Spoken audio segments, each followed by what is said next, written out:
Baradae, tersangka kasus pembunuhan terhadap Brigadir Nofriansyah Joshua Huta Barat alias Brigadir J telah menunjuk tim kuasa hukum yang baru, dilansir dari Tribun News. Adalah Roni Talapesi dan tim yang ditunjuk langsung oleh orang tua dan Baradae sebagai pengacara baru menggantikan Deoli Payumara dan Muhammad Burhanuddin. Roni Talapesi menyebut timnya telah resmi menjadi pendamping hukum dalam kasus yang menjerat Baradae sejak Rabu 10 Agustus 2022. Selain itu, Roni Talapesi menerangkan pihaknya langsung mendampingi Baradae dalam proses pemeriksaan termasuk pemeriksaan yang dilakukan Komnas HAM hari ini di Makobrimob Polri, Kelapa II, Depok, Jawa Barat. Sebagai informasi, Deoli Payumara dan Muhammad Burhanuddin dicabut kuasanya sebagai pengacara Baradae Richard Eliezer atau Baradae. Hal ini diketahui dalam surat pencabutan kuasa yang tersebar di media sosial.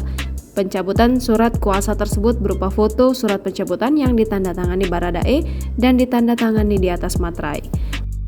Bareskrim Polri membenarkan bahwa Barada Richard Eliezer atau Baradae telah dicabut surat kuasa terhadap dua pengacaranya. Direktur Tindak Pidana Umum Bareskrim Polri Brigjen Andi Rian Jayadi mengatakan pencabutan surat kuasa tersebut dibuat oleh Baradae. Andi menuturkan bahwa Deolipa dan Burhanuddin sejatinya merupakan pengacara yang ditunjuk oleh penyidik Polri. Tujuannya mereka mendampingi pemeriksaan Baradae sesuai pengacara sebelumnya mengundurkan diri.